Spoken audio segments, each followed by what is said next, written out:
কোথাও বৃষ্টি হয়েছে, এই বৃষ্টির প্রভাবেই ঠান্ডা বাতাস আসছে।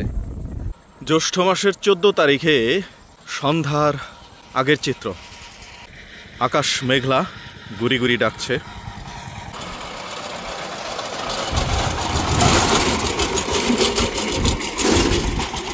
ভটভটি গাড়িতে ধানের বস্তা ভরে নিয়ে যাচ্ছে।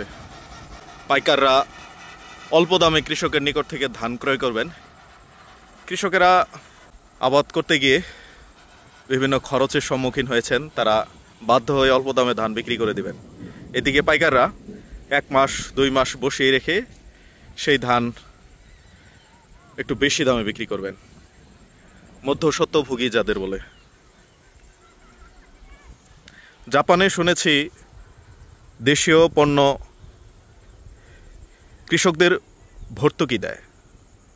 বাংলাদেশে ভর্তুকি দেয়, কিন্তু দেশীয় পণ্য রক্ষার জন্য, দেশীয় ফসল ধান বাংলাদেশের প্রধান খাদ্যশস্য রক্ষার জন্য সরকার ওইভাবে কৃষকদের ভর্তুকি দেয় না। মে মাসের 28 তারিখ, আর 5 মিনিট পরেই মাগরিবের আজান হয়ে যাবে। দৌড়ে মাঠে পোলাপান ফুটবল খেলছে। ফ্রি ফায়ার, পাবজি কিংবা বিভিন্ন গেমসে, বিভিন্ন ক্যাসিনোতে আসক্ত হওয়ার চেয়ে এগুলো করা অনেক ভালো।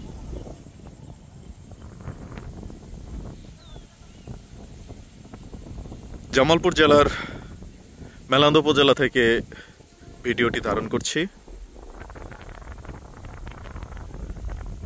ইসলামপুরের দিকে শুনলাম বৃষ্টি হয়েছে, কিন্তু মেলান্দ হয়ে বৃষ্টি কেটে গেছে। অনেকক্ষণ থেকে অনবরত ডাকাডাকি করছে।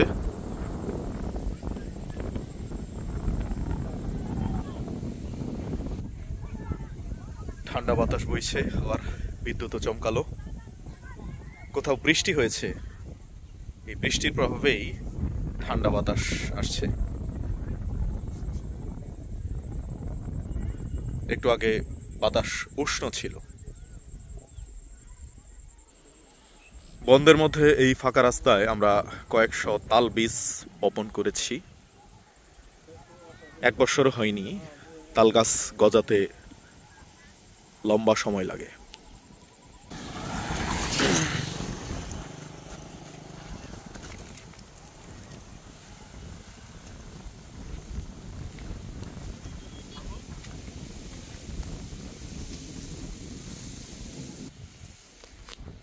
কি দারুণ রক্তিম বর্ণ ধারণ করেছে আকাশ।